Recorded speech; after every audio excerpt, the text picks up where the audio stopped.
संतन की जय। बोलो रे भाई सब संतन की जय।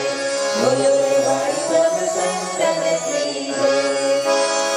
श्री अनंत कोटि ब्रह्मांड नायक पूर्ण ब्रह्म राजा महाराजा जय। महासमुद्री सच्चिदानंद सद्गुरु साईनाथ महाराज की जय। ओम श्री साईराम। आज कथाना 5मो दिवस। आज 5मा दिवसे अपने आंगणे परम पूज्य श्री बाबानंदजी महाराजना बहन श्री रचनाबेन पधार्या छे। तो रचनाबेन ने विनंती ये व्यासपीठ पर आवे। श्री रचनाबेन अने साथे एमनी बेनपणी हीलाबेन आव्या छे, एમને પણ विनंती ये व्यासपीठ पर आवे।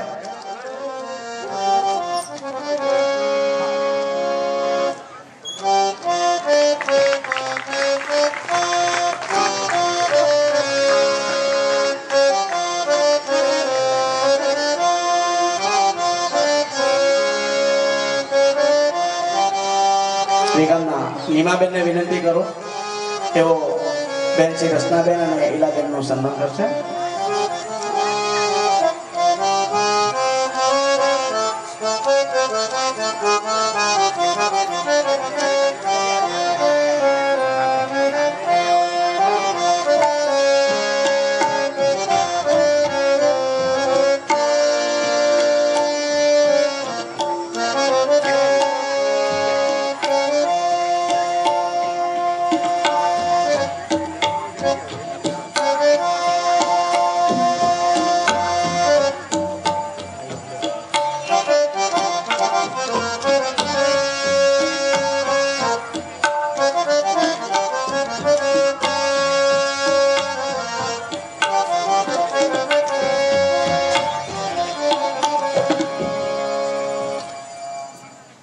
ओम श्री साईराम।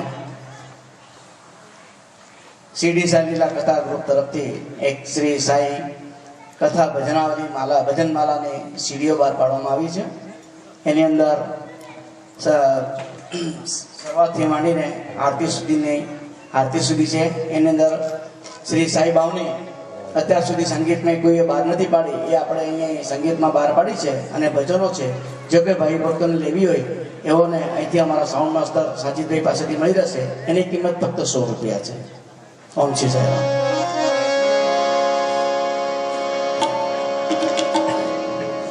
साईराम। राधे राधे राधे श्याम से मिला दे। राधे राधे राधे श्याम से मिला दे। राधे राधे राधे श्याम से मिला दे। राधे राधे राधे श्याम से मिला दे। श्याम से मिला दे घनश्याम से मिला दे।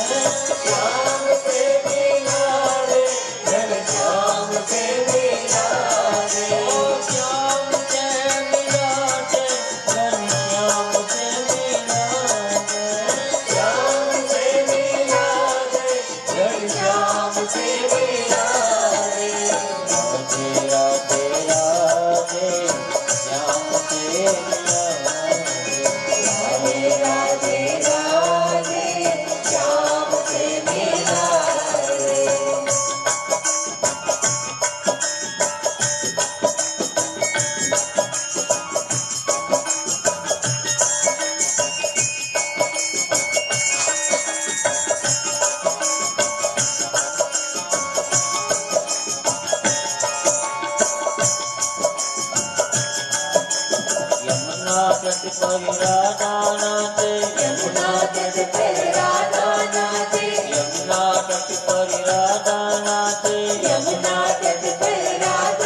ओम श्री गणेशाय नमः।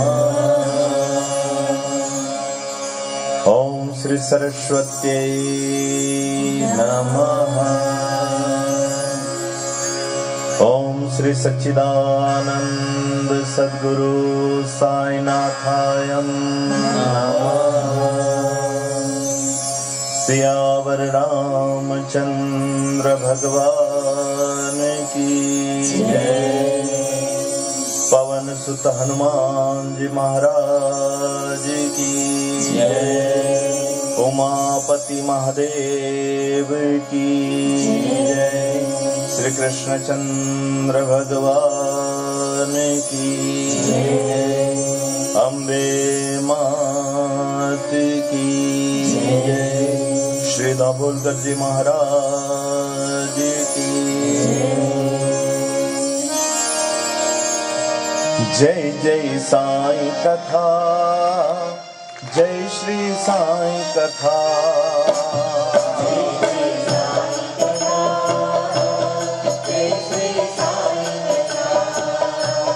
जय जय साईं कथा, जय श्री साईं कथा।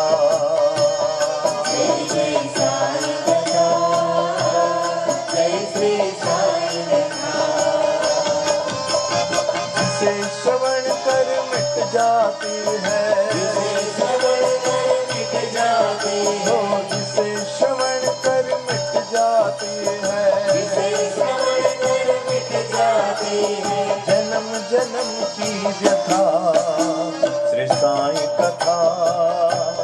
जय श्री साईं कथा।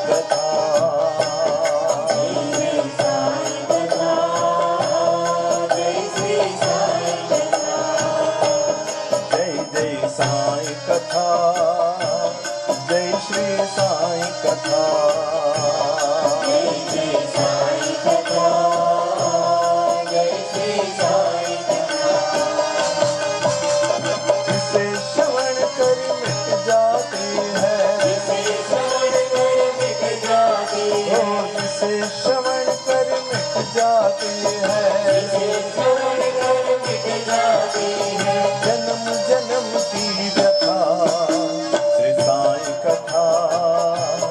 जय श्री साईं कथा। जय जय साईं कथा, जय श्री साईं कथा।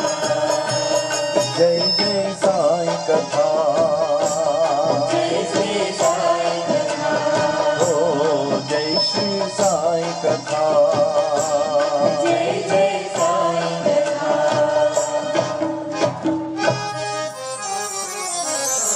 ओम श्री साई राम। अखिल ब्रह्मांडना अधिपति, विश्व नियंता, ભક્ત હૃદય નિવાસા, દયાના સાગર, સર્વ જીવોની ઉપર જેમણે પોતે અપ્રતિમ કરુણા વરસાવી છે, જે સદૈવ પોતાના અવતાર કાળ દરમિયાન અને પોતાના અશરીરીપણામાં પણ સદૈવ પોતાના ભક્તોની હંમેશા શુભકામના અને પોતાના ભક્તની અધ્યાત્મ ઉન્નતિના સ્વપ્ન જતો હોય, હંમેશા એ પોતાના ભક્તોનો પરમ હિતકારી હોય. કદાચ પૃથ્વી ઉપર વસતા સ્વજનો આપણું હિત ઈચ્છે કે ન ઈચ્છે, છતાં પણ પોતે હંમેશા એમ જ કહેતા હોય કે હું તમારો હિત ઈચ્છું છું.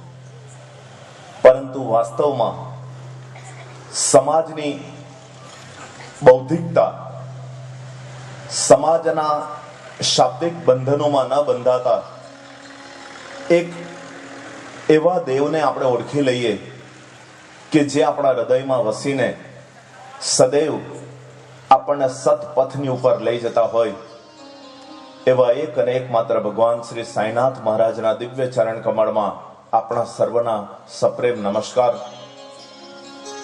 ભગવદ્ ગીતાની અંદર ભગવાન શ્રી કૃષ્ણચંદ્રજીએ અર્જુનને બોધ આપતા સુંદર શબ્દોને ટાંક્યા, જ્ઞાનોપદેશ આપ્યો કે હે અર્જુન,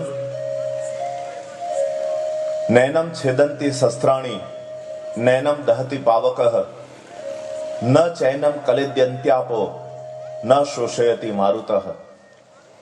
હે અર્જુન, આત્માને શસ્ત્ર છેદી શકતા નથી, એ આત્માને અગ્નિ સળગાવી શકતો નથી, પવન સૂકવી શકતો નથી. એ અજય અને અમર આત્મા હંમેશા એક જીવંત સ્વરૂપમાં વસે છે, જેને પવન સૂકવી શકતો નથી.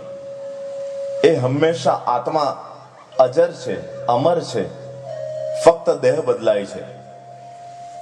પરંતુ છતાં પણ આપણે બધા સામાન્ય મતિના મનુષ્યો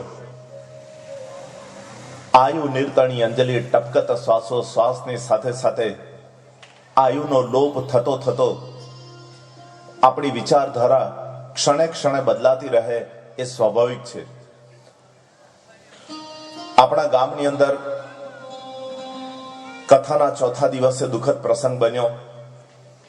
સ્વર્ગસ્થ રમીલાબેન ધીરુભાઈ પટેલ નો સ્વર્ગવાસ થયો. આપણા બધાને માટે ખૂબ દુઃખની વાત છે અને એના પરિણામ સ્વરૂપ એક માનવીયતાના આધારે આપણે ચોથા દિવસની કથા સ્થગિત રાખી. આપ સર્વનો સહકાર મળ્યો, આપ સર્વનો પ્રેમ એ સદગતના આત્માને પ્રાપ્ત થયો. અધ્યાત્મમાં મેં કાલે જ કહ્યું તે પ્રમાણે કોઈ બંધન વ્યાસપીઠને લાગતું નથી. એના કરતા વિરુદ્ધ કથા, હરિ સંકીર્તન, હરિ નામ સ્મરણ, આ બધું સદગતના આત્માને આધારરૂપ બને છે. પરંતુ છતાં પણ આપણે એક મર્યાદા, એક આપણે પોતાની ભાવાંજલિ, શ્રદ્ધાંજલિ અર્પિત કરી અને એક દિવસની કથા સ્થગિત રાખી. એક દિવસની કથા સંક્ષેપમાં પૂર્વ મીમાંસામાં આપણે એના દર્શન કરીશું. સંક્ષેપમાં બની શકે એટલા ઓછા શબ્દોમાં એ પૂર્ણ કથાને બાબા ન્યાય આપે એવો હેતુ આ વ્યાસપીઠ ઉપરથી બેસીને દર્શાવીને બાબાના ચરણમાં હું પ્રાર્થના કરું છું. ધન્ય હૈ વહ માત પિતા, ધન્ય હોય પરિવાર. ધન્ય હૈ વહ માત પિતા, ધન્ય હોય પરિવાર. ધન્ય ધન્ય વહ દેશ હૈ જહાં સાંઈ લે અવતાર, જહાં સાંઈ લે અવતાર.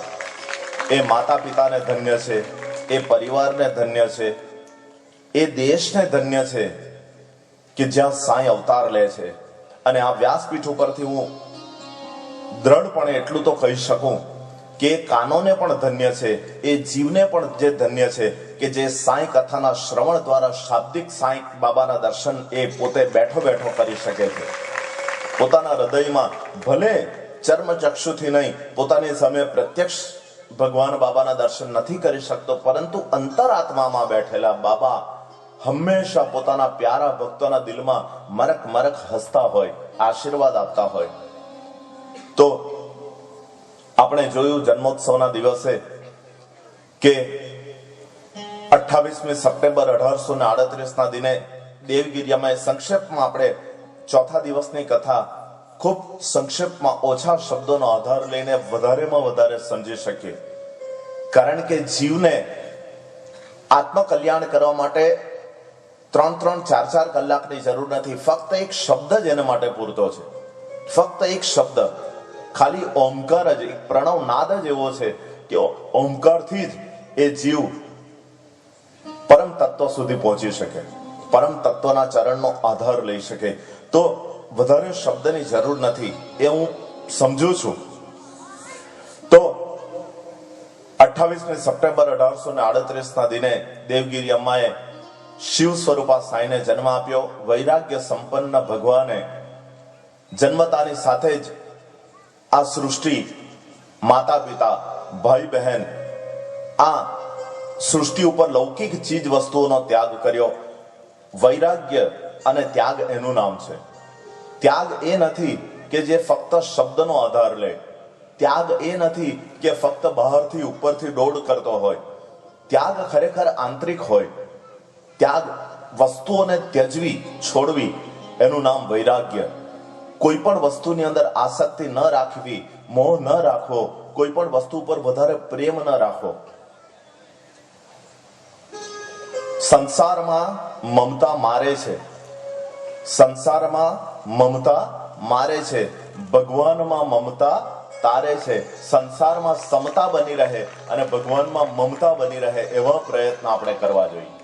પરંતુ હમને ઉલટા કરી દિયા. સંસારમાં આપણે મમતા રાખી અને ભગવાનના પ્રત્યે સમય ઉપર જ આપણે સંવદ રહ્યા. પરંતુ એ તો દયાળુ છે. એ જ રીતે વૈરાગ્ય સંપન્ન ભગવાને હિંસક પશુ પંખીઓથી ભરેલા વનની અંદર બાળ લીલા કરવા લાગ્યા. એક બ્રાહ્મણને ત્યાં જન્મ લઈને મુસ્લિમ દંપતીનો આધાર લીધો. એમનું બાળપણ મુસ્લિમ દંપતી, જે એનું નામ હતું રોશન શાહ, અને એમની પત્ની જે માહુરગઢના નિવાસી હતા, એ બાળ શિવને લઈને માહુરગઢ આવ્યા. દિવસે દિવસે એમના ઉપર પ્રેમ વધતો ગયો. ધીમે ધીમે એમનો શૈશવ કાળ, નાનું બાળક હોય, એ નાનું બાળક હોય, દુનિયાદારી સાથે કોઈ લેવા દેવા હોતી નથી. નાના બાળક ઉપર કોઈ સાંસારિક જવાબદારી પણ હોતી નથી. આ બાળપણ એવી મસ્તીની અવસ્થા છે. તો એ નાનું બાળક હોય ત્યારે એના માતા પિતા હંમેશા એમ કહેશે કે દીકરા, તું મોટો થઈને ખૂબ ભણજે, તું મોટો થઈને માતા પિતાનું નામ રોશન કરજે, તું મોટો થઈને ગાડી બંગલા લેજે, તું મોટો થઈને પ્રગતિ કરજે. આ બધી વસ્તુમાં એક શબ્દ આવે છે, મોટો થઈને, મોટો થઈને, મોટો થઈને, મોટો થઈને. કારણ કે એ સાંસારિક શબ્દ છે. સાંસારિક મારો અને તમારો શૈશવ કાળ, બાળપણ, બાલ્યાવસ્થા છે. આપણે માટે આપણા માટે એ બાલ્યાવસ્થા, શૈશવ કાળ આપણા માટે સર્વસામાન્ય છે. પરંતુ ભગવાને એ બાલ્યાવસ્થાનો સદુપયોગ કરી લીધો. ભગવાનના માટે આ બાલ્યાવસ્થા ત્યારથી જ લીલા આરંભી દીધી. આપણે મોટા થવાની પ્રતીક્ષા કરીએ. નાનપણમાં જ ભગવાન બાબાએ દિવ્ય લીલાઓ કરી. બાળપણમાં માતા પિતાને ત્યાં ઉછર્યા. સર્વધર્મ એકત્વનો સંદેશ ફક્ત 4-5 વર્ષની ઉંમરે આપ્યો. જીવ જગતને એકેશ્વરવાદનો નિયમ શીખવ્યો. અલ્લાહ ઈશ્વર એક હે, સબકા માલિક એક, સર્વધર્મ એક સમાન. નાની વયમાં, બાળપણમાં ફક્ત જુઓ, આપણું બાળપણ અને ભગવાનનું અવતારના બાળપણમાં કેટલો તફાવત, ભેદ છે. આ ઘણું સમજવા જેવી બાબત છે. કેવી ઉચ્ચ ઈચ્છાઓ, જગત કલ્યાણને માટે અવતાર જન્મતાની સાથે કે અવતાર લેવાની સાથે સાથે એની પ્રક્રિયા ચાલુ થઈ જતી હોય. જ્યારે મારે અને તમારે રાહ જોવી પડે, સમયની પ્રતીક્ષા કરવી પડે. ભગવાનના માટે આવા કોઈ બંધનો હોતા નથી. ભગવાન તો સ્વતંત્ર છે, જીવ પરતંત્ર છે. હું અને તમે પરતંત્ર છીએ. એટલે આપણે સમયની રાહ જોવી પડે. ભગવાન સ્વતંત્ર છે. એ પોતાની ઈચ્છાથી આવે, ઈચ્છાથી અવતાર કાર્ય કરે, ઈચ્છાથી આ જગતમાંથી લુપ્ત થઈ જતા હોય. તો આ રીતે સર્વધર્મ એકેશ્વરવાદનો ભગવાને નિયમ 4 વર્ષની ઉંમરે શીખવ્યો. મસ્જિદના મૌલવીઓ અને મંદિરના પૂજારી સમજી શક્યા નહીં. માતા ઉપર ક્રોધ કર્યો. લખોટીની બાળ લીલા કરી ભગવાને. બાળ લીલા કરતા કરતા જીવ અને શિવની એક રમત, જે જન્મથી યુગોથી સતત ચાલતી આવી છે. જીવ શિવ વગર અધૂરો છે. શિવ જીવની પૂર્ણતાનો પ્રમાણ છે. શિવ જીવની એક માત્ર મજબૂત અસ્તિત્વનો એક આધાર છે. છતાં પણ 2 અક્ષરના શિવ શબ્દમાંથી ઈની માત્રા કાઢી નાખવામાં આવે તો શું થઈ જાય? શવ. શિવમાંથી ઈની માત્રા કાઢી નાખો તો એમાંથી શવ થઈ જાય, શબ, મૃત. જીવ શિવ વગર અધૂરો છે. ઈની માત્રા વગર જીવ પૂર્ણ થતો નથી. એટલે જીવ અને શિવ વચ્ચેની આ લખોટીની રમત પંચ મહાભૂતો અને 5 કર્મેન્દ્રિય 5 જ્ઞાનેન્દ્રિય વિશેની સુંદર રમતનો તત્વાર્થ એટલો સુંદર રીતે બાબાએ બાલ્યાવસ્થામાં સમજાવ્યો. શિવલિંગ ગળી ગયા. એ જ શિવલિંગ અત્યારે વર્તમાન અવતાર પોતે એ દૈવિક શિવલિંગનો મુખમાંથી ઉદ્ભવ કરતા હતા. એ બધી વસ્તુ આપણે જાણીએ છીએ. અને ત્યાર પછી પૂજારીને મૌલવીઓના ક્રોધનો ભોગ બન્યા, છતાં પણ ભગવાને પોતાનું દેવત્વ પ્રગટ કર્યું નથી. જુઓ, આ છે મોટાઈ, આ છે મહાનતા. આ સંતોનું અને અવતારોનું લક્ષણ હોય છે. કોઈ આપણા ઉપર ક્રોધ કરે, આપણે સર્વશક્તિમાન હોઈએ તો એના ઉપર આપણે સામે દાવો કરીએ, બરાબર છે? આપણી પાસે તાકાત હોય, લાયકાત હોય, કોઈ આપણો વિરોધ કરે તો આપણે એનો વિરોધ કરવાનો ચૂકતા નથી. એ ઈંટ મારે તો આપણે એનો સામે પથ્થર મારીએ. ઈંટનો જવાબ પથ્થર. આ માણસનો સ્વભાવ છે. ये स्वभाव मनुष्य का है.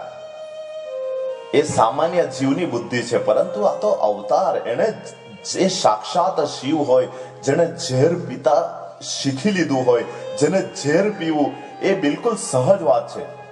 પછી વિષ હોય કે જગતના નિંદા, પુથલી અને ક્રોધનું વિષ, શિવ વિષને પી શકે છે. જગતના ભોગ પદાર્થોને ત્યાગી શકે છે. અત્યંત સુંદર હોવા છતાં પોતાની સુંદરતા છુપાવી શકે છે. સર્વશક્તિમાન હોવા છતાં પોતે કોઈ વખત આડંબર કરતા નથી. જુઓ, એ કેટલી મહાન વસ્તુ છે. ખૂબ જેટલો ઊંડાણમાં તત્વાર્થ, એનો તત્વાર્થ આપણે સમજીએ, શીખીએ, જાણીએ તો જ્ઞાન થઈ જઈએ બાપ.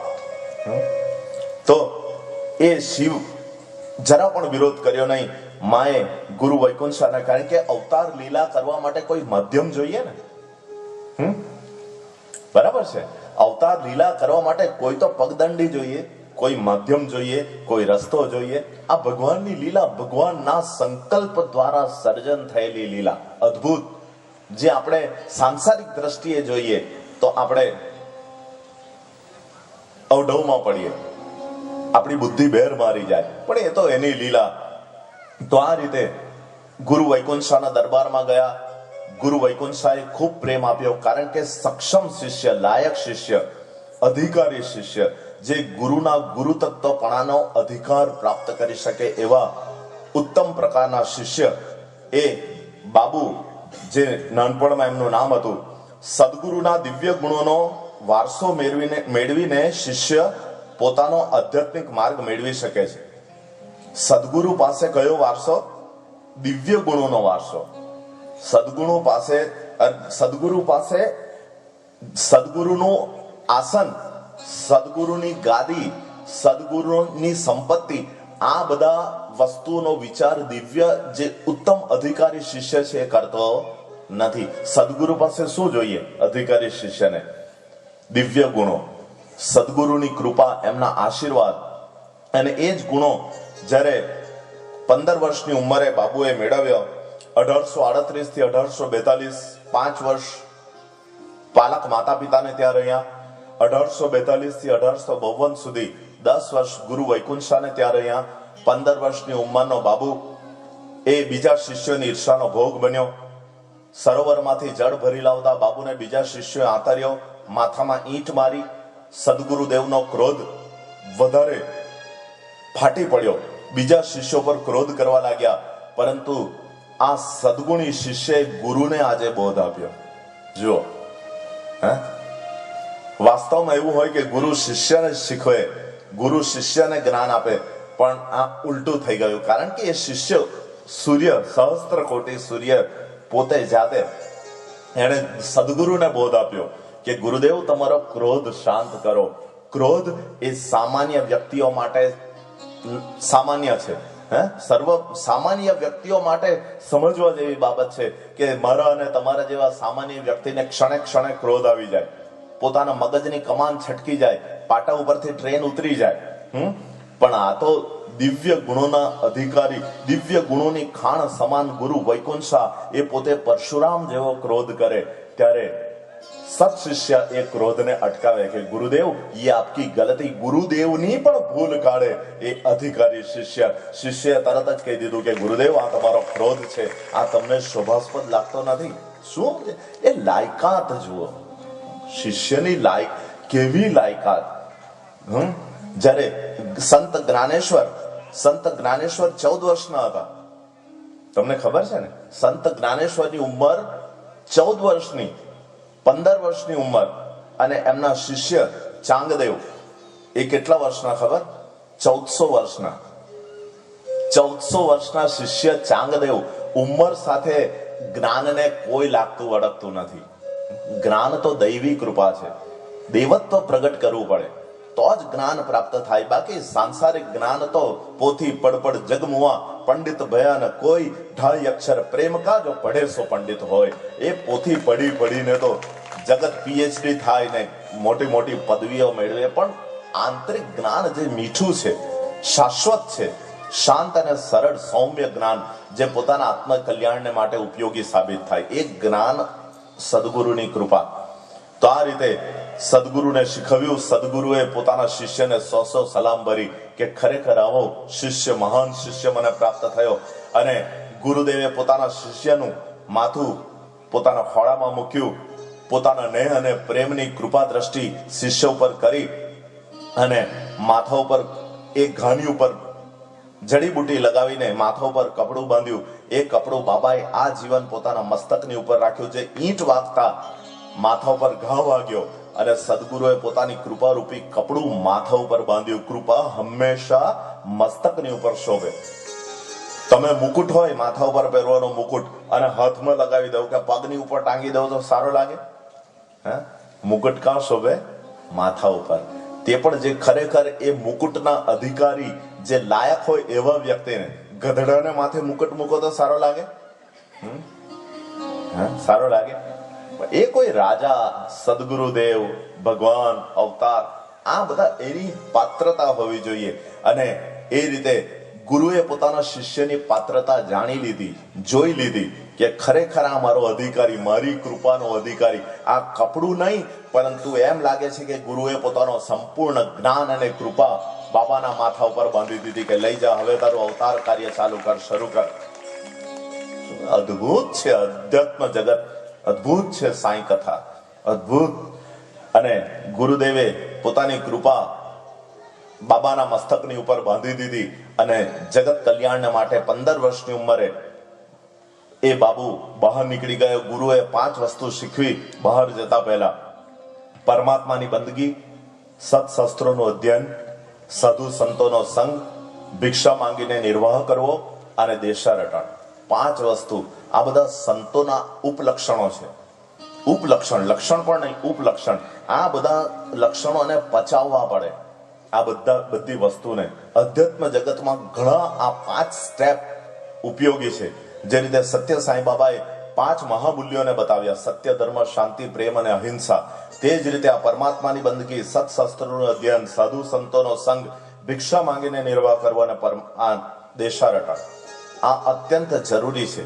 તો આ 5 વસ્તુ શીખી આશ્રમમાંથી જતા ગુરુની કૃપા સાથે લીધી અને ઈર્ષારૂપી ઈંટ. જગતમાંથી મને અને તમને મળતી આ 2 વસ્તુઓ મોટે ભાગે મહદ અંશે હું અને તમે સારું ગ્રહણ કરીએ અને ખરાબ ત્યજી દઈએ, નિંદાને ત્યજી દઈએ અને પ્રશંસાને ગ્રહણ કરીએ, સુખનો સ્વીકાર કરીએ અને દુઃખને ત્યજી દઈએ, લાભનો સ્વીકાર કરીએ અને હાનિને ત્યજી દઈએ. આ બધી વસ્તુ, અમૃતનો સ્વીકાર કરીએ અને વિષને ત્યજી દઈએ. કોઈ વિષ પીનારો છે આવો આ પૃથ્વી ઉપર કોઈ મહારથી? એ તો બહુ મોટી 36ની છાતી હોવી જોઈએ. 36ની છાતી. તો એ 1852 ની અંદર 15 વર્ષની ઉંમરે બાબુએ ગુરુ વૈકુંઠનો આશ્રમ છોડ્યો. આ બધી બાળ લીલાઓ સંક્ષેપમાં આપણે જાણી. આવો શ્રદ્ધાથી આપણે પ્રાર્થના કરી લઈએ કે બાબા, બસ ભલે મારું શરીર યુવાન બને કે પ્રૌઢ બને કે વૃદ્ધ બને, પરંતુ મારું અંતરાત્મા, મારો આત્મા, મારું મન, મારી બુદ્ધિ બિલકુલ બાળક જેવી રાખજો. આપણે તો ક્ષણે ક્ષણે મનની અંદર ગાંઠો વાળીએ. આ પેલો આવો, પેલી આવી, પેલાએ નથી જોયું, પેલાએ એમ કર્યું, પેલાએ તેમ કર્યું, પેલાએ આવી રીતે દ્રષ્ટિ કરી, પેલા ફલાણા બોલ્યા. આ બધી વસ્તુ સતત આપણે બધી ગાંઠો, ખરેખર તો આપણે ગાંઠો બધી છોડવી જોઈએ. તેને બદલે સતત ક્ષણે ક્ષણે આપણે બધી ગાંઠો મારતા હોઈએ. જગત ભલે જે કરે તે કરે, પણ આપણે આપણી મસ્તીમાં લીન રહેવું. આપણી સાથે છે સાંઈ. यहाँ जहां देखूं वहां साईं साईं साईं. साईं के सिवा यहाँ कुछ भी तो नहीं भाई. साईं के सिवा यहाँ कुछ भी तो नहीं भाई. जहां देखूं वहां. અરે શત્રુમાં પણ સાંઈ અને મિત્રમાં પણ સાંઈ, નિંદકોમાં પણ સાંઈ અને પ્રશંસકોમાં પણ સાંઈ. એ જ રીતે આપણે દ્રષ્ટિ ખેડવીએ, ખૂબ આનંદ આવશે. आइए श्रद्धा भावपूर्ण प्रेम से साईं सच्चरित्र की दिव्य लीला गाथाओं को सुनने से पहले श्रद्धा भावपूर्ण हम प्रार्थना कर लेते हैं साईं के श्री चरण में अर्पित भाव और श्रद्धा से.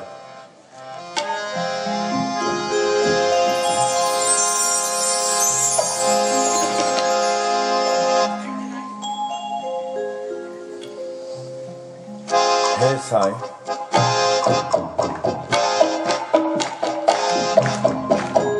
वाह वाह वाह, प्रेम से तालियां बजाते हुए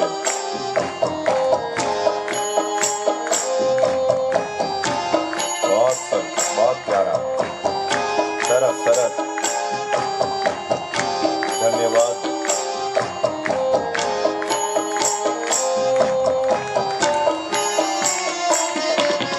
साईं शरण में तेरे आना है, जीवन के पापों को धोना है.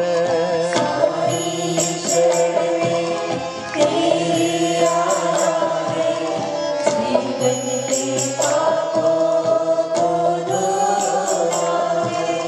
श्रद्धा है तू उबारे मुझको, श्रद्धा है तू उबारे मुझको. इसीलिए मन पुकारे तुझको, इसीलिए मन पुकारे तुझको. इसीलिए मन पुकारे तुझको. इसीलिए मन पुकारे तुझको. साईं शरण में तेरे आना है, जीवन के पापों को धोना है. साईं शरण में प्रेम से गाइए. तेरे आना है, जीवन के पापों को धोना है. जो तुम तोड़ो पिया मैं नहीं तोड़ू, तोरी प्रीत तोड़ी कृष्णा कौन संग जोड़ू. मीराबाई. तुम भय तरवर मैं भई पंखिया, तुम भय सरवर मैं भई मछिया, तुम भय गिरिवर मैं भई चारा, तुम भय चंदा मैं भई चकोरा, तुम भय मोती प्रभु जी हम भय धागा, तुम भय सोना साईं तो हम है सुहागा. हे साईं, मुझे अपने आप में संभाले.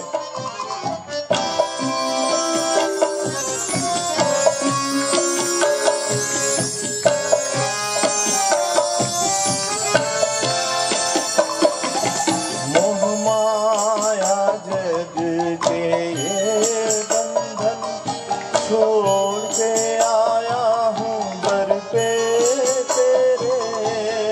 माया जग के ये बंधन छोड़ के आया हूँ तेरे पे. शरण में ले ले ओ साईं मेरे, शरण में ले ले ओ साईं मेरे. कृपा करो तुम है सद्गुरु साईं. कृपा करो तुम है सद्गुरु साईं. कृपा करो तुम है सद्गुरु साईं. कृपा करो तुम है सद्गुरु साईं. साईं शरण में तेरे आना है, जीवन के पापों को धोना है. साईं शरण में तेरे आना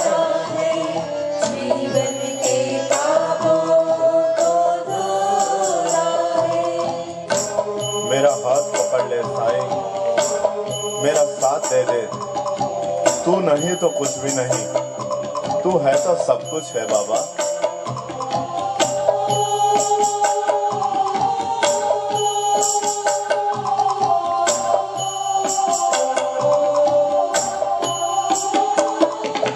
तेरी पावन भूमि पर आए बाबा शिरडी हम आए हैं।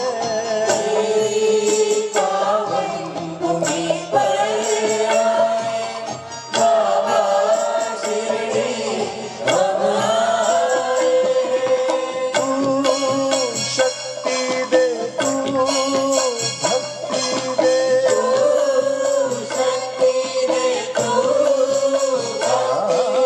तू शक्ति दे, तू भक्ति दे।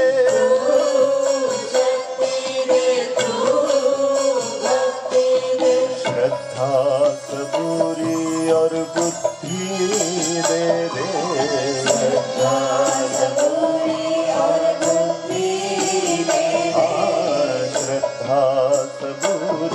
और बुद्धि दे दे।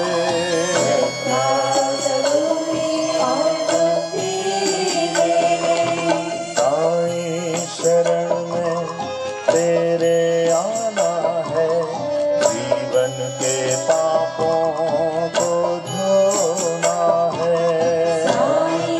शरण में तेरे आना है, जीवन के पापों को धोना है। श्रद्धा है तो उगारे मुझको,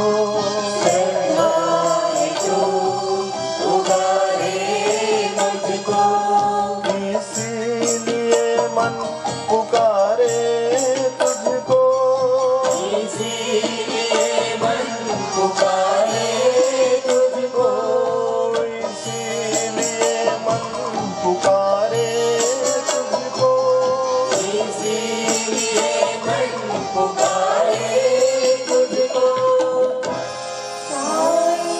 शरण में तेरे आना है, जीवन के पापों को धोना है। तेरे नाम से साईं सब लोग मुझको जान जाते हैं। तेरे नाम से साईं सब लोग मुझको जान जाते हैं।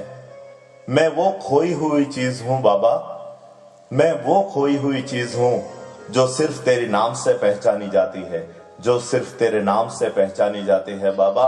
सब लोग मुझे तेरे नाम से जान जाते हैं। तेरे नाम से सब लोग मुझको जान जाते हैं। मैं वो खोई हुई चीज हूं, सिर्फ तेरी कथा से हम पहचाने जाते हैं बाबा। सिर्फ तेरी कथा से हम पहचाने जाते हैं। 1852 માં ગુરુ વૈકુંઠશાહનો આશ્રમ ગુરુના આશીર્વાદ લઈને જગત કલ્યાણ કરવાને માટે બાબુ 15 વર્ષની ઉંમરે બહાર નીકળ્યા। 1853 માં 2 મહિના માટે શિરડીમાં દેખાયા, ફક્ત 2 માસ માટે। ઘણા બધા સાંઈ ભક્તો એવું માને છે કે એકવાર બાબા શિરડીમાં આવ્યા પછી શિરડી છોડીને ગયા નથી, પણ એવું નથી। હરિની લીલા, ભગવાનની લીલા એ અજીબો ગરીબ છે। જેટલા વ્યક્તિઓ, જેટલી વિદ્વતા, જેટલું જ્ઞાન, જેટલા પુસ્તકો, જેટલી વિચારધારાઓ, બધાએ અલગ અલગ પૃથક્કરણ એનું કર્યું છે। પૃથક બધાએ અલગ અલગ પોતપોતાની વિચારધારા, પોતપોતાની સમજૂતી, પોતપોતાની શોધથી અલગ અલગ રીતે વર્ણવી। પણ આ વસ્તુ ચોક્કસ છે કે 1853 માં 2 માસ માટે, કારણ કે લોકો બાબાને માને છે તો ઘણા, પણ હજુ સુધી લોકો બાબા શું છે, બાબાની લીલા કેવી દિવ્ય છે એ જાણી શકતા નથી। એ વિશે 2 ડગલા પાછળ પડે છે। પરંતુ એના માટે જ્ઞાનની જરૂર નથી, સાચા ભાનની જરૂર છે। જીવનમાં ભાન આવી જાય તો બસ બાબા બધા રસ્તા આપોઆપ ખોલતા જાય। 1853 માં 2 માસ માટે શિરડીમાં રોકાયા। એક લીમડાના વૃક્ષની નીચે એક દિવ્ય ફકીર 16-17 વર્ષની ઉંમરે અજબ મુદ્રામાં બેસી રહેતો। લીમડાના વૃક્ષની નીચે પ્રકૃતિ, પરમાત્માને પોતે, ત્રિવેણી સંગમ, એક પ્રકૃતિ શાંત, સૌમ્ય, શીતળ, પરમાત્મા શાંત, સૌમ્ય, શીતળ, ત્રણ ત્રિવિધ રૂપ પ્રકૃતિ, પરમાત્મા પણ શીતળ છે. પોતાના સંસર્ગમાં આવતા વ્યક્તિઓના પાપ અને તાપને દૂર કરે, શીતળતા આપે. પ્રકૃતિ, લીમડાનું વૃક્ષ, પ્રકૃતિ, વૃક્ષ, વેલી, લતા, પશુ, પંખી, કીડી, કીટક, આ સમસ્ત બ્રહ્માંડ, બ્રહ્મ, ચરાચર બ્રહ્મ એ પ્રકૃતિ, એ પરમાત્માનું બીજું સ્વરૂપ છે. અને પોતે સ્વયં હમ ખુદ, આ બાબાની વાત નથી, આપણી પોતાની વાત છે. આપણે પણ બ્રહ્મ છે, બ્રહ્મ તત્વનું એક અંશી છીએ. બ્રહ્મ અંશ છે, ભગવાન અંશ છે, અને આપણે શું છીએ? અંશી. આપણે એનું જ એક અણુ પરમાણુ સ્વરૂપ, એક બુંદ, એક આધાર, એક એનું સ્વરૂપ છીએ. તો એ પણ સચ્ચિતન આનંદ સ્વરૂપ, એ પણ આનંદમાં રહેતું, પરંતુ આપણે પોતાનો જન્મજાત સ્વભાવ ગુમાવી દીધો. નથી આપણામાં સત રહ્યું, નથી ચિત્ત રહ્યું. સતને જો પાણી માનવામાં આવે તો ચિત્ત એ સાકર છે. સતને જો પાણી માનવામાં આવે તો ચિત્ત એ સાકર છે, અને આનંદ એ બંનેનું મિશ્રણ, એટલે શું? શરબત. જો એકલું પાણી પીએ તો પણ કામ લાગે નહીં, એકલી સાકર મોઢામાં મૂકે તો પણ કામ લાગે નહીં. જ્યારે પાણી અને સાકર મિશ્રિત થાય તો એ શરબતનું સ્વરૂપ ધારણ કરે અને શીતળતા આપે. એ જ છે સચ્ચિતન આનંદ. આપણે પણ એ જ છીએ, પણ આપણે પોતાની સ્વની ઓળખ ગુમાવી દીધી. જરા ક્ષણમાં ક્રોધિત થઈ જઈએ. આ બાહ્ય પ્રભાવો આપણને એક ક્ષણવારમાં ગ્રસ્ત કરી નાખે, આપણું ચિત્ત ભ્રમિત કરી નાખે. પરંતુ બાબાનો આધાર જ્યારે સચ્ચિતન આનંદ, પ્રકૃતિ, પરમાત્માને પોતે ત્રણ એનું કેન્દ્ર બિંદુ છે. જે ટ્રાયેંગલ છે, જે રીતે તમે ત્રિકોણ પાડો, આપણે ભૂમિતિમાં આપણે ભણી ગયેલા ને ગણિતમાં, તો જે રીતે ટ્રાયેંગલ પાડો, એ ટ્રાયેંગલની વચ્ચેનું જે કેન્દ્ર બિંદુ છે એ સ્વયં બ્રહ્મ છે. અને આ બ્રહ્મના ત્રણ ખૂણાઓ આવેલા છે, સચ્ચિતન આનંદ. તો આપણે કયા સ્વરૂપમાં ગણાઈએ? એ જ બિલકુલ સ્વાભાવિક છે. તો આ રીતે કોઈ પાસે કશું એ ફકીર માંગતો નહીં. દૈવી અવસ્થામાં પગ ઉપર પગ ચડાવીને એક પથ્થર ઉપર અજબ મુદ્રામાં બેસી રહેતો. કોઈ માંગણી નહીં, કોઈ વાતચીત નહીં, બસ ચહેરા ઉપર પ્રસન્નતા, આંખોમાં ચમક, અને એક પશુ પક્ષીઓ સાથે વાતો કરતો રહેતો. અને એ ફકીર 2 મહિના સુધી શિરડીમાં દેખા દીધી. કેટલા શિરડીના ભાવિક ભક્તજનોને એમના પ્રત્યે શ્રદ્ધાભાવ, અહોભાવ જાગ્યો. અનેક વટે માર્ગો ત્યાંથી પસાર થતી કોઈ શ્રમિક મહિલા, કોઈ ખેતરમાં કામ કરતો કોઈ મજૂર, પોતપોતાનું કામ વિસારી દઈને પ્રણામ કરવા માટે હાથ જોડાઈ જતા. શ્રદ્ધા ભાવથી હૃદય ગદગદિત બની જતું, છલકાઈ જતું. દિવ્ય તેજ પુંજ ધરાવતા એ ફકીરે 2 મહિના પછી શિરડી પણ છોડી દીધું.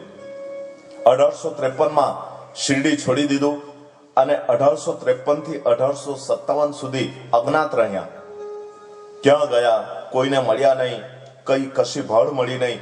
શિરડીના શ્રદ્ધાળુ ભક્તજનોએ ખૂબ શોધખોળ કરી, અને આ ફકીરના આવવાથી જે શિરડી ગામની અંદર પ્રસન્નતાની જે લહેર ઉઠેલી, બધાના ચહેરા ઉપર આનંદ, સુખ અને વાતાવરણની અંદર જે પવિત્રતા છવાઈ ગયેલી, એ ફકીરના જવાથી આ બધું લુપ્ત થઈ ગયું. જો જે ખરેખર સંતની પધરામણી હોય, સંતનું આગમન હોય, એનાથી વાતાવરણમાં પણ આખું પરિવર્તન આવી જાય. એ જ રીતે એમ કહેવાય કે સંત જે જગ્યા ઉપર પધારે ત્યાં બધું સોનું સોનું થઈ જાય, અને સંત જે જગ્યા ઉપરથી વિદાય લે ત્યાં બધું સૂનું સૂનું થઈ જાય, ત્યાં બધું સુનકાર વ્યાપી જાય. કઈ ચિત્ત કામ નહીં લાગે, આપણું મન ભ્રમિત થઈ જાય, કઈ ખાવાનું મન નહીં થાય, ઊંઘ નહીં આવે, સદા એક જાતનો અજંપો, એક જાતની એક એવી વિરહની વેદના. સંત સમાગમ હરિ કથા તુલસી કે સંસાર में दुर्लभ હોય, સુત દારા અરુ લક્ષ્મી તો પાપી કે બી હોય. સંતનો સમાગમ, હરિ કથા, તુલસીદાસજી મહારાજ એવું કહે છે કે આ બધું દુર્લભ છે આ સમાજમાં, સંસારમાં. સુત દારા અરુ લક્ષ્મી, સુત એટલે પુત્ર, દારા એટલે પત્ની, અને લક્ષ્મી એટલે પૈસો. એ તો પાપીના ઘેરે પણ હોય. તો વિષય આપણે ભટકતા નથી, એ જ વિષય ઉપર ચાલીએ છીએ. તો સંતના આગમનથી પ્રકૃતિ અને ગામની અંદર કેવો પ્રભાવ પડે છે એ વાત છે. આપણા ઉપર કેટલી શીતળતા, આપણું હૃદય જો ત્રસ્ત હોય અને કોઈ સાચા સંતના સમાગમમાં આવીએ તો આંતરિક રીતે ઢળક, શીતળતા, મન ઉદ્વિગ્ન, મન શાંત થઈ જાય. આ સંતના સમાગમની લાક્ષણિકતા છે, એની પ્રક્રિયા છે, એનું પરિણામ છે. તો 2 માસ પછી શિરડી પણ છોડી દીધું. 1853 થી 1857 સુધી અજ્ઞાત રહ્યા. 1857 ની વાત, ઔરંગાબાદ જિલ્લાના ધૂપખેડા ગામના એક મુસ્લિમ સજ્જન, 5 ટાઈમના નમાઝી, જેનું નામ હતું ચાંદભાઈ પાટીલ. એ ચાંદભાઈ પાટીલ વયોવૃદ્ધ હતા. એમણે પોતાની આજીવિકા માટે એક ઘોડાગાડી રાખેલી. ચાંદભાઈ પાટીલ એટલે માટે કે ચાંદભાઈ મુસ્લિમ હતા, છતાં પણ એમની સાથે પાટીલ શબ્દ એટલે માટે જોડાયો કે ગામના કોઈ ઉપરી અધિકારી, ગામનો તલાટી, ગામનો કોઈ સરપંચ, ગામનો કોઈ ઉચ્ચ કક્ષા પર બેઠેલો કોઈ વ્યક્તિને માનાર્થે માન આપવા માટે માનવાચક શબ્દ પાટીલ નામથી સંબોધવામાં આવતો. અને આ ચાંદભાઈ જે હતા એ ધૂપખેડા ગામના સરપંચ હતા. એટલે માટે લોકો એમને માનવાચક, જે રીતે આપણે ભાઈ, કુમાર, લાલ, ફલાણું, ઢીકણું નામની સાથે જે વિશેષણો જોડવામાં આવે, એનાથી વ્યક્તિની કેપેસિટી અને એની વ્યક્તિની પદવી, વ્યક્તિનો મોભો ખબર પડે. નાણા વગરનો નાથિયો ને નાણે નાથા તરત જ લાલ. હવે આ લાલ શબ્દ લાગ્યો તો એનાથી કેટલો ફરક પડી ગયો. નાથિયો એમ કે ખબર કે આ કોઈ કડકો હશે, પણ હવે જયારે નાથા લાલ જોડાઈ ગયું ત્યારે એમ લાગે કે આ કોઈ છે, કોઈ કંઈક વિશેષણ નામની સાથે જે લાગે છે એનાથી ઘણું બધું મહત્વનું એનું એક દ્રશ્ય આંખની સામે, એની કેપેસિટી, એની પદવી ખબર પડે. તો આ રીતે એ ચાંદભાઈ પાટીલ ગામના સરપંચ હતા, ધૂપખેડા ગામમાં રહેતા. એમણે ઘોડાગાડી રાખેલી. રોજ સવારના પોરમાં ઘોડાગાડી લઈને ધૂપખેડા ગામની આસપાસના ગામોમાં મુસાફરોને ઉતારવા માટે જાય. જે આજીવિકા મળે પ્રેમથી એનો સ્વીકાર કરતા, પોતાની જીવન નિર્વાહ ચલાવતા. રોજ સાંજે પોતાને ઘરે આવીને પોતાની ઘોડીને છૂટી મૂકી દેતા. બીજે દિવસે ફરીથી સવારના પોરમાં એ સ્થાને જઈને ઘોડીને પકડી લાવતા, ઘોડાગાડી સાથે જોડતા. ફરીથી એમનો નિત્યક્રમ ચાલતો. સાંજે ફરીથી ઘરે આવતા. એ જ રીતે રોજ એમનો નિત્યક્રમ, એનાથી પોતાની આજીવિકા ચાલતી. એક વખતે ચાંદભાઈ પાટીલ પોતાની ઘોડાગાડી લઈને સાંજે પોતાના ઘરે આવ્યા. ઘોડીને ચરવા માટે છૂટી મૂકી. બીજે દિવસે સવારે ઘોડીનું જીન ખભા ઉપર નાખીને ઘોડીને શોધવા ગયા, પરંતુ ઘોડીનો કોઈ પત્તો મળ્યો નહીં. ચાંદભાઈ પાટીલે આસપાસની જગ્યા ઉપર બધી જગ્યાએ પોતાની ઘોડીને શોધી જોઈ. ચાંદભાઈ પાટીલને નિષ્ફળતા મળી. આખો દિવસ ઘોડીની તપાસ કરી. સાંજે હરી થાકીને પાછા પોતાના ઘરે આવ્યા. બેગમને ચિંતા, ઘર પરિવારને ચિંતા. ચાંદભાઈ પાટીલ ઉદાસ વદને ઘરે આવ્યા. બીજે દિવસે આખી રાત્રિ એમને ઊંઘ આવી નહીં. બીજે દિવસે ફરીથી સવારે ઘોડી મળી જશે એવી આશામાં ને આશામાં ઘોડીનું જીન ખભા ઉપર નાખીને ધૂપખેડા ગામથી કેટલા કોસોના કોસો અંતર સુધી ઘોડીને શોધવા માટે નીકળ્યા. રસ્તામાં ચિંતાના ભાવો, કદાચ કોઈ ચોર પોતાની ઘોડીને ચોરી કરી ગયા હશે, કે કોઈ હિંસક પશુ એને ખાઈ ગયું હશે, કે શું થઈ ગયું હશે. મનમાં વિચારધારા ચાલે. અલ્લાહ તાલાને બંદગી કરતા જાય. બીજી ઘોડી લેવા માટે પોતાની પાસે પૈસા હતા નહીં. આ ઘોડી પોતાની જીવાદોરીનું એકમાત્ર સાધન, આજીવિકાનું. અને ચાંદભાઈ પાટીલ ઘોડી ન મળવાથી ચિંતાતુર વદને આખા દિવસ ભટકીને સાંજે ઘરે આવ્યા. શરીર થાકીને ચૂર થઈ ગયું. બેગમે પૂછ્યું કે ક્યાં હુઆ, ઘોડી મિલી ક્યાં? ચાંદભાઈ પાટીલે હૃદયમાંથી નિસાસા ભર્યા શબ્દે કહ્યું કે નહીં બેગમ, आज भी नहीं मिली. मालूम नहीं अल्लाह ताला की क्या मर्जी है.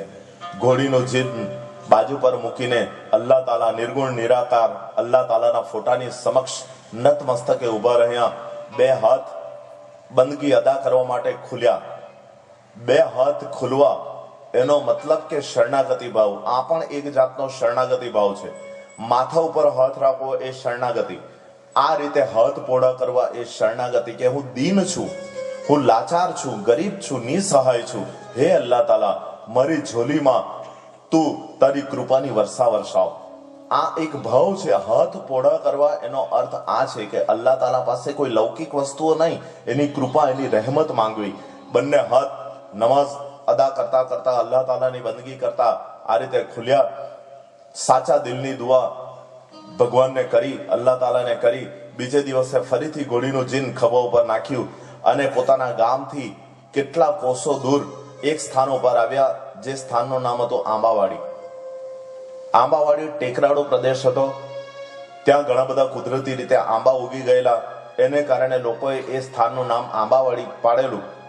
અને આંબાવાડીનામાં ગીચ ઝાડીઓ અને આંબાઓ હતા. પોતાની ઘોડી મળી જશે એવી આશામાં ચાંદભાઈ પાટીલ આંબાવાડીનો ટેકરાળુ પ્રદેશ હતો, નાની ટેકરી હતી, એ ચડવા લાગ્યા. વૃદ્ધ હતા, ઉપર ધોમ ધકતા સૂર્યનારાયણ તપે, મધ્યાહનનો સમય, માથા ઉપરની ટોપીમાંથી નીકળતા પ્રસ્વેદના બિંદુ સફેદ દાઢીને ભીંજવી જતા, આંખ ઝાંખી થઈ ગયેલી, દ્રષ્ટિ ઝાંખી થઈ ગયેલી, આંખ ઉપર છાજલી કરીને કમરમાંથી વળી ગયેલા ચાંદભાઈ પાટીલનું શરીર પરસેવાથી તરબતર, કફની આખી ચીપકી ગયેલી, અને મહાપ્રયત્ને વૃદ્ધ હતા અને ઘોડીનું જીન પકડીને આંબાવાડીનો એક ટેકરાળુ પ્રદેશ ચડવા લાગ્યા. ધીમે ધીમે આગળ વધવા લાગ્યા. આંબાવાડીની મધ્યમાં આવ્યા તેવું જ ચાંદભાઈ પાટીલના કાને એક દિવ્ય ગેબી અવાજ સંભળાયો.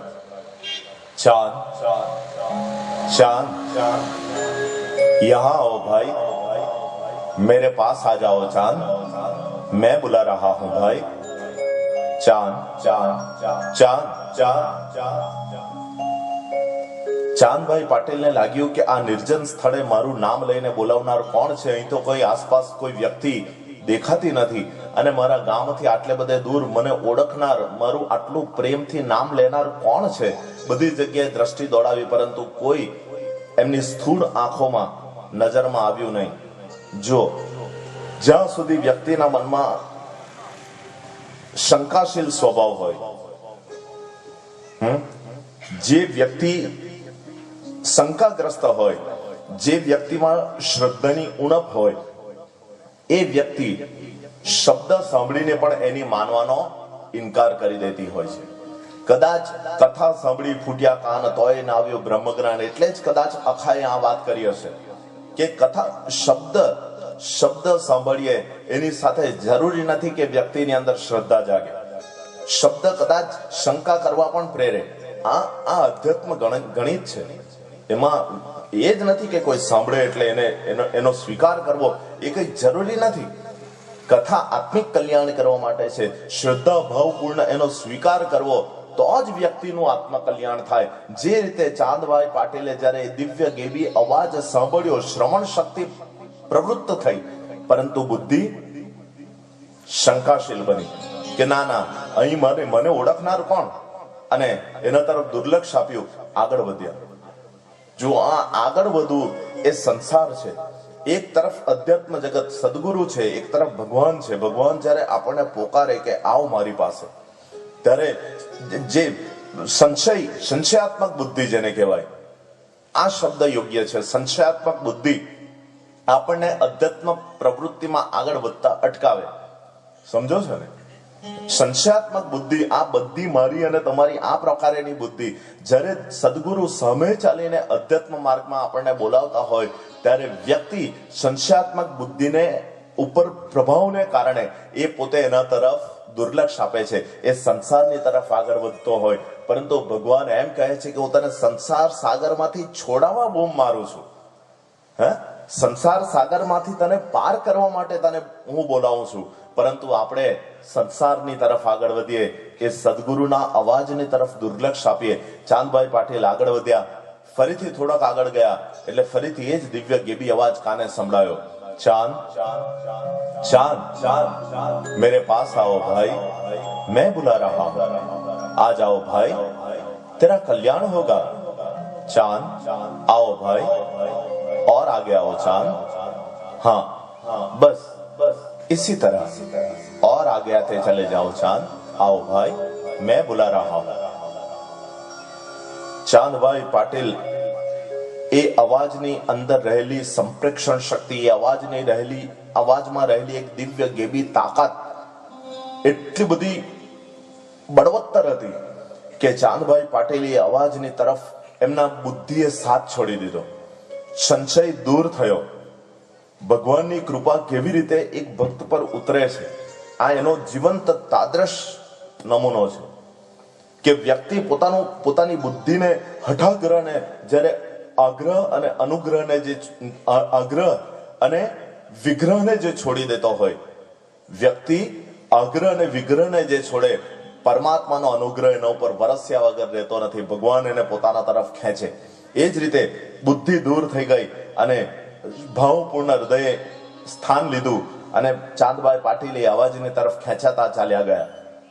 આગળ જઈને જોયું તો એક દિવ્ય ફકીર જેમના ચહેરા ઉપર અને દેહમાંથી અજબ પ્રકારનું તેજ ઝળહળ થતું હતું. ચાંદબાઈ પાટીલે એ ફકીરને જોયા. ફકીરે ચાંદબાઈને જોયા. પ્રેમથી ફકીરે કહ્યું કે ચાંદ बैठो, मेरे पास बैठ जाओ. चिलम पियोगे? हाँ महाराज, पीऊंगा. ठीक है. અને પેલા ફકીરે પોતાની જોડીમાંથી ચિલમ બહાર કાઢી અને ચાંદભાઈ પાટીલને એ પીવા માટે આગ્રહ કર્યો કે ચિલમ પીઓગે? હા મહારાજ, પીऊंगा. અને એ ચિલમ એટલે માટીની બનાવેલી હોય. ચિલમ માટીની બનાવેલી હોય. એ માટીની બનાવેલી ચિલમમાં અંગારા મૂકવામાં આવે અને એ અગ્નિથી માટીની બનાવેલી ચિલમ ગરમ થઈ જાય એટલે એને એક છાપી એટલે પાણીમાં એ કપડાનો એક લીરો હોય એને એને ભીંજાવવામાં આવે અને ભીંજાયેલો એ છાપીનો લીરો ચિલમની આસપાસ વીંટાળવામાં આવે એટલે હાથમાં પકડી શકાય અને એ ગરમ થયેલી છાપીની અંદર એ ગરમ થયેલી ચિલમ છાપીથી હાથમાં પકડવામાં આવે અને એ ચિલમની અંદર પછી તમાકુ કે બીજો કોઈ દ્રવ્ય પદાર્થ મૂકવામાં આવે અને પછી એ પીનાર એનો કશ ખેંચે છે. આ એક પદ્ધતિ છે ચિલમ પીવાની. એટલે ચાંદભાઈ પાટીલને પેલા ફકીરે ચિલમ પીવા માટે કહ્યું અને ચાંદભાઈ પાટીલ બાજુમાં બેઠા. પેલા ફકીરે પોતાની જોડીમાંથી ચિલમ બહાર કાઢી.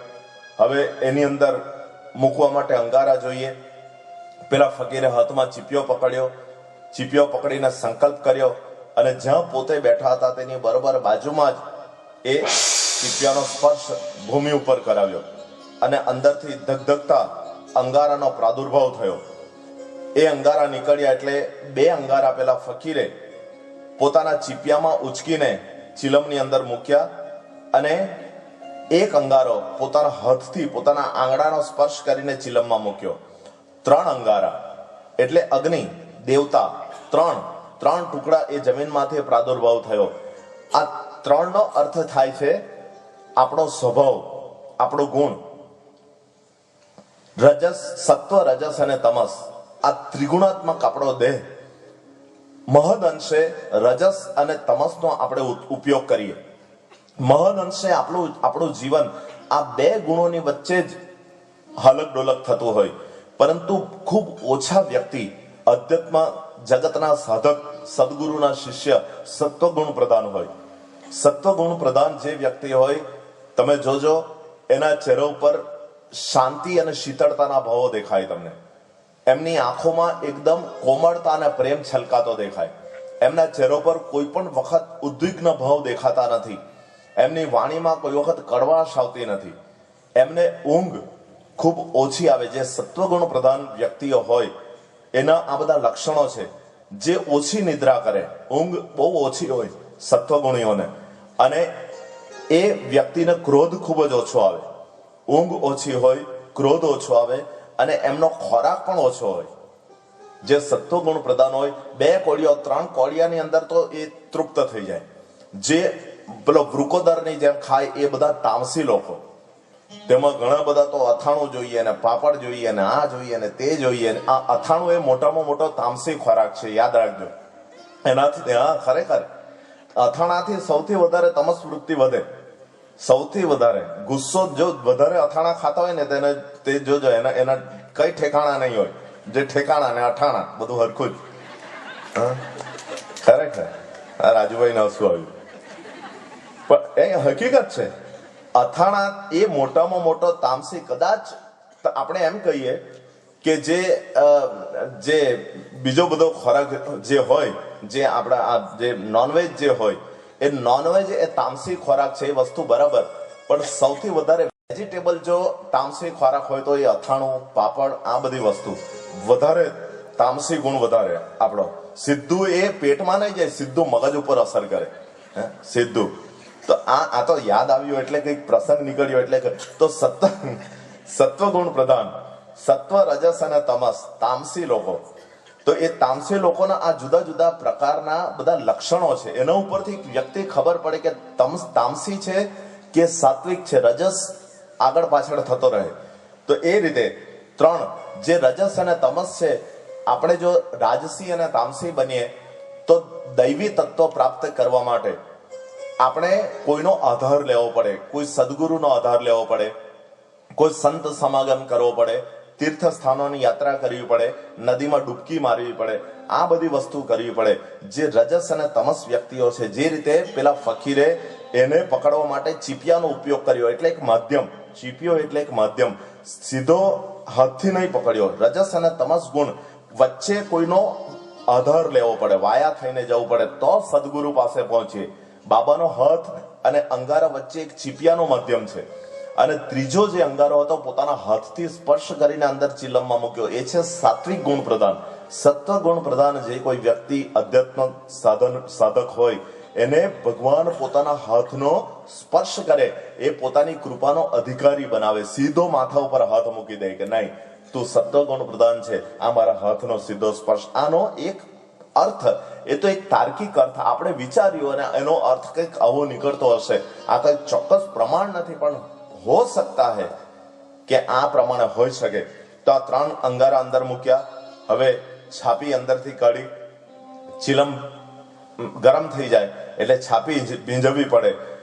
પેલા ફકીર હાથમાં દંડ લીધો અને જ્યાંથી અંગારાનો પ્રાદુર્ભાવ થયો, બરોબર એની એક વેત બાજુમાં હાથમાં દંડ લઈને જોરમાં સ્પર્શ કરાવ્યો. અંદરથી પાણીની શેર નીકળવા લાગી.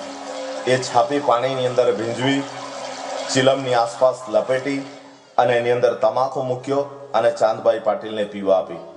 અચ્છા, હવે જ્યાં અગ્નિ હોય ત્યાં પાણી હોવું એ અશક્ય છે. અગ્નિ અને પાણી બંને વિરુદ્ધ તત્વ છે. છતાં પણ ભગવાને ફક્ત પોતાની સંકલ્પ શક્તિ દ્વારા એક જ વેત બાજુમાં અગ્નિ પણ ઉદ્ભવ કરી બતાવ્યો અને પાણી પણ એની અંદરથી જ ઉદ્ભવ્યું. એનો અર્થ એમ થાય છે કે 5 પંચ મહાભૂત, જ્યારે અગ્નિ પ્રગટ કર્યો ત્યારે ભૂમિ પણ એની અંદર સંલગ્ન હતી. બરાબર, આકાશ, પૃથ્વી, વાયુ, તેજ અને જલ, બરાબર, આ પંચ મહાભૂત. જ્યારે અગ્નિનો પ્રાદુર્ભાવ થયો ત્યારે વાયુ એનો સ્પર્શ થયો, આકાશે સાક્ષી આપી, ધરતી એની અંદર આવી. આ 4 તત્વો થયા. આ 4 તત્વની સાથે એક વેત બાજુમાંથી જળ પણ ઉત્પન્ન કરી બતાવ્યો. આનો અર્થ એમ થાય છે કે ભગવાને સર્જેલા પંચ મહાભૂત એ ધારે ત્યારે એને સંકલ્પ શક્તિથી એનો ઉદ્ભવ કરી શકે. જે રીતે આપણા દેહની અંદર પણ 5 પંચ મહાભૂત છે. અંદર તેજ એટલે અગ્નિ પણ છે અને વાયુ, જલ પણ છે, પરંતુ છતાં પણ આ દેહની અંદર બંને તત્વ ટકેલા છે, જેને કારણે આપણું શરીર સ્વસ્થ રહે, ટકેલું રહે. બંને તત્વની સમાન રીતથી એ ચાલતું હોય, પોતાનું કાર્ય કરતું હોય તો આ દેહ ટકી રહે. એટલે ભગવાને બતાવ્યું કે આ 5 તત્વો મારા મુઠ્ઠીમાં છે. સમજે આનો એક અર્થ, કારણ કે સાયન્સ સચ્ચરિત્ર ભલે વાંચીએ પણ એનો ગૂઢાર્થ આપણે સમજતા નથી. તો આ રીતે ચિલમની આસપાસ છાપી લપેટી, એની અંદર તમાકુ મૂક્યો અને ચાંદભાઈ પાટીલને પીવા આપી. ચાંદભાઈ પાટીલે હાથમાં ચિલમ પકડી અને કશ ખેંચ્યો. બીજી વખત પેલા ફકીરે માંગી, લાવ હવે મને આપ. ફકીરે હાથમાં ચિલમ પકડી, આકાશની તરફ દ્રષ્ટિ કરી, સંકલ્પ કર્યો અને પોતે પોતાનો શ્વાસ અને ઉચ્છ્વાસ, પોતાની સંકલ્પ શક્તિ આ ચિલમની અંદર સંમિલિત કરી, એની અંદર પોતાની સંકલ્પ શક્તિ ઉમેરી. જુઓ, જળ પદાર્થ, ભગવાનની સંકલ્પ શક્તિ, આ બધું એક દૈવી પ્રક્રિયામાં આધારભૂત છે. વ્યક્તિનો સર્વાંગી વિકાસ કરવા માટે ભગવાને આવા સ્થૂળ વસ્તુનો પણ આધાર લેવો પડે. બરાબર છે? તો એનો અર્થ એમ થાય છે. એટલે હાથમાં ચિલમ પકડી અને પછી પેલા ફકીરે કશ ખેંચ્યો. અલ્લાહ માલિક. બીજી વખત ફકીરે કશ ખેંચ્યો. ત્રીજી વખત ફરીથી ચાંદ પાટીલને પીવા આપી. કારણ કે એક ચિલમ 10 સાધુ સંતો પી શકે. એક ચિલમ એટલે એઠી થાય નહીં. ચિલમ પીવાનું ગજુ સામાન્ય વ્યક્તિઓનું નથી. ચિલમ પીએ એટલે સાધુ સંતો, જતી સતી, યોગી, તપસ્વી, સંત, પુનિત જનો પીએ. એ પીવાથી શારીરિક અને માનસિક થાક દૂર થાય. એ પીવાથી અગમ નિગમની ધારાઓ વહેવા લાગે, એ પીવાથી યોગ સિદ્ધ થાય. યોગીઓ પીએ છે ચિલમ. એ ચિલમ એટલે કોઈ વ્યસન પોષવા માટે નથી. એટલે ત્રીજી વખત જ્યારે ચાંદભાઈ પાટીલે હાથમાં ચિલમ પકડી એના કશ ખેંચ્યો,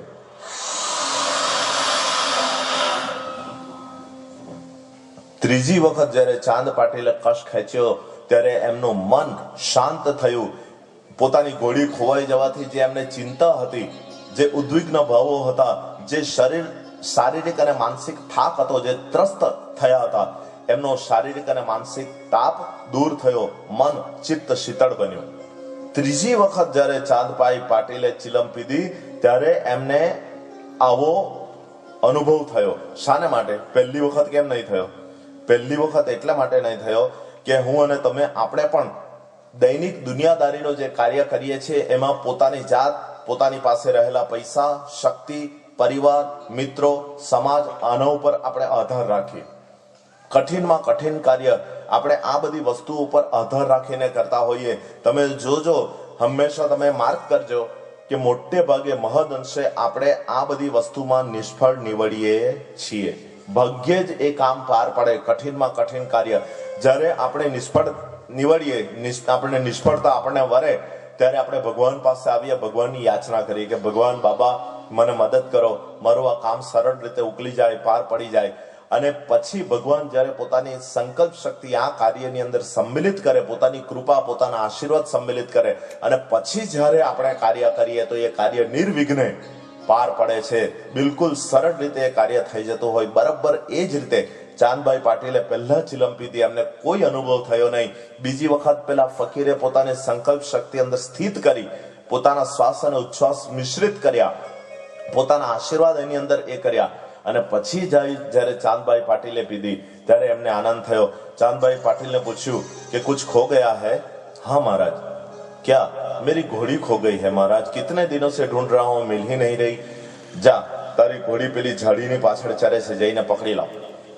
ચાંદભાઈ પાટીલ પેલા ફકીરની વાત ઉપર વિશ્વાસ આવ્યો નહીં, અને જ્યારે ખરેખર ચાંદભાઈ પાટીલે સ્થાન ઉપર જઈને જોયું તો બરાબર ફકીરે બતાવેલી જગા ઉપર એને પોતાની કેટલા દિવસોથી ખોવાયેલી પોતાની પ્યારી ઘોડી મળી ગઈ.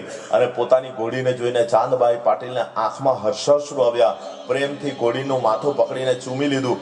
ઘોડીએ પણ પોતાના માલિકને જોઈને હણહણાટી કરી, પ્રેમથી હણહણાટી કરી. ચાંદભાઈ પાટીલ પ્રસન્ન પોતાની ખભા ઉપરનો જીન ઘોડીની પીઠ ઉપર નાખ્યું, જીનને બાંધ્યું, અને લગામ પકડીને ચાંદભાઈ પાટીલ પ્રસન્ન મુદ્રામાં પોતાની ઘોડીને પકડી લાવ્યા. જે વૃક્ષની નીચે પેલા ફકીર બેઠેલા એ વૃક્ષની ડાળી સાથે પોતાની ઘોડીને બાંધી અને નિશ્ચિંત થઈને, બેફિક્ર થઈને પેલા ફકીરની બાજુમાં ફરીથી બેઠા. કારણ કે આભાર માનવો જોઈએ. કોઈ પણ આપણા ઉપર સહેજ પણ ઉપકાર કરે તો એનો આભાર માનવાનો ચૂકશો નહીં.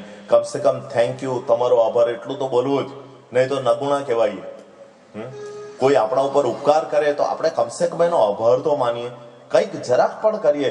ઘણા બધા તો એવા હોય કે મુખમાંથી શબ્દ જ નહીં નીકળે, સામેવાળો કોઈ અપેક્ષા નથી રાખતો, પણ કદાચ કોઈક આપણા ઉપર જાણીએ અજાણીએ ઉપકાર કરે તો અવશ્ય આપણે એનો બે શબ્દમાં પણ એનો આભાર માનવાનો ચૂકવું નહીં.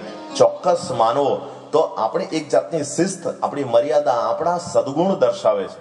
આપણા સદગુણ કહેવાય કે એનો આપણે આભાર માનીએ. ઘણા તો આખી જિંદગી ઘસી નાખીએ તો પણ એક શબ્દ મુખમાંથી બોલે નહીં કે ચાલ તે મારા માટે આટલું કર્યું, બહુ સારું કર્યું. એ સ્વભાવ જ નથી હોતો લોકોનો, પણ બોલવું જોઈએ. આ આપણી એક જાતની એક શિસ્ત છે, મર્યાદા, એક સુલક્ષણ છે. તો આ રીતે ચાંદભાઈ પાટીલ પેલા ફકીર પાસે આભાર માનવા માટે પોતાની ઘોડીને લઈ આવ્યા, બાંધી. આ લીલાની અંદર વારંવાર આપણે ઘોડી શબ્દ સાંભળ્યો. ઘોડી જ શબ્દ કેમ, ઘોડો કેમ નહીં? એનું એક તાત્વિક અર્થ એ થાય છે કે ઘોડી જે છે એ છે સ્ત્રીલિંગ, આપણી મનોવૃત્તિ છે, અને મનના વિચારો, મન અને મનોવૃત્તિ આ પણ છે સ્ત્રીલિંગ. જે રીતે ઘોડી ચંચળ વૃત્તિનો પ્રમાણ છે, એ જ રીતે આપણું મન અને મનોવૃત્તિ પણ ચંચળ વૃત્તિનો પ્રમાણ છે. જે રીતે ઘોડીને તમે એક પણ સેકન્ડ સ્થિર ઉભેલી જોતા નથી, તે રીતે આપણું મરકટ વાંદરા જેવું મન એ પણ એક પણ સેકન્ડ સ્થિર રહેતું નથી. આપણે સૂતેલા હોઈએ તો પણ મન પોતાની આગવી સૃષ્ટિ રચાવી દે. એનું નામ આપણે કહીએ સ્વપ્ન. સતત મન જાગ્રત, તન સૂતેલું હોય, તન જાગ્રત હોય તો પણ મન જાગ્રત રહે. મન કોઈ વખત એક સેકન્ડ પણ સૂતું નથી. એ મરકટ વાંદરા જેવું એકદમ ચંચળ મન છે. હે, એક ફિલ્મનું ગીત છે કે તોરા મન દર્પણ કહેલાય, ભલે બુરે સારે કર્મો કો દેખે और दिखाए, तोरा मन दर्पण कहलाए. मन ही देवता, मन ही ईश्वर, मन से बड़ा न कोई. मन उजियारा जब जब फैले, नहीं तन उजियारा जब जब फैले, मन उजियारा હોય, તોરા મન દર્પણ કહેલાય. એ રીતે મન, આ મન જ બંધાવે મનુજને અને છોડાવે પણ મન. મન જ બંધાવે મનુજને અને છોડાવે પણ મન. મિત્ર થઈ મદદ કરે વળી એ જ બને દુશ્મન. મન જ આપણું મિત્ર, બંધાવે પણ મન. બંધનનું અને મોક્ષનું કારણ મન જ છે. આ બધા આપણા સંતો મહંતો કથાકારો પાસેથી ઘણું બધું સાંભળ્યું મન વિશે. બે શબ્દનો મન, પણ એને ઉલટાવી દો. ભગવાનના ચરણમાં જે નમે છે ને એ જ ભગવાનને ગમે. ભાઈ એકવાર નમ ભગવાનના ચરણમાં, એ મનને નમાવી દે, એના ચરણમાં મૂકી દે, બસ બાબા પ્રસન્ન. ફક્ત એને ફેરવવાની જ વાત છે. એ જ મન જે આપણને પાપા ચરણ તરફ લઈ જાય, અને એ જ મનને જ્યારે તમે ઉલટાવી અંતર્મુખ કરી નાખો અને કહો કે બહાર ભટકે એના કરતા સાંઈના ચરણમાં રમ. સાંઈના ચરણમાં તું રમ્યા કર, તું સાંઈના ચરણમાં નમ, ઝૂકી જા. તો એ મનને નમ બનાવી દો તો એ નમ્ર બને. મનને નમ્ર બનાવવું, નમાવવું.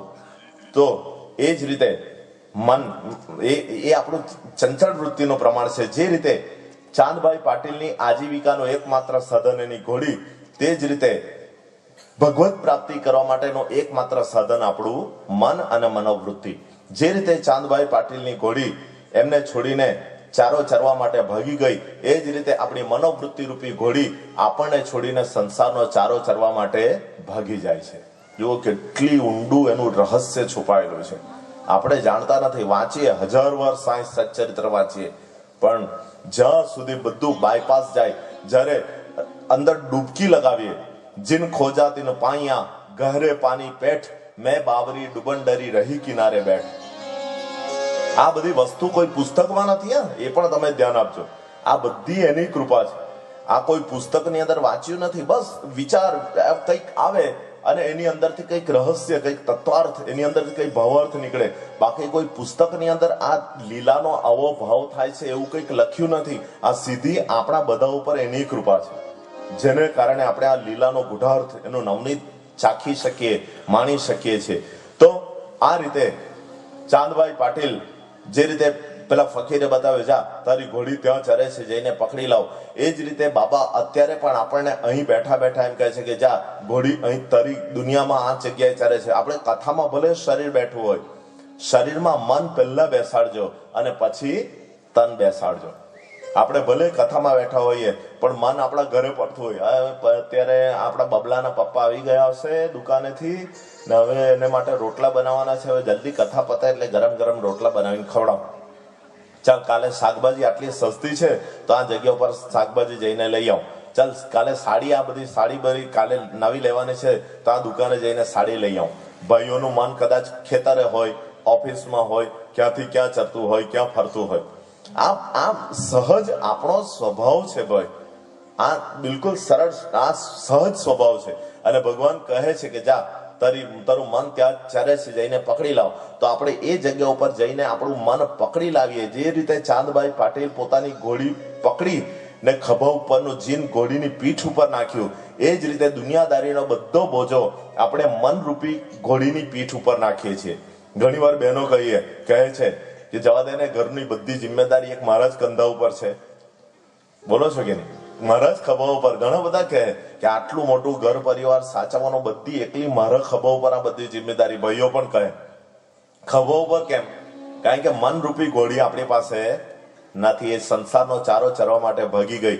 પણ બાબાની કૃપાથી એકવાર ઘોડી મળી જાય, બધો બોજો એની પીઠ ઉપર નાખીએ, એને બાંધી દઈએ અને પછી જે જગ્યા ઉપર બાબા છે, આ સ્થાન કથા સ્થાન, તો એકવાર ચાંદભાઈ પાટીલે પોતાની ઘોડી બાંધી દીધી પછી એમને કોઈ ચિંતા ખરી?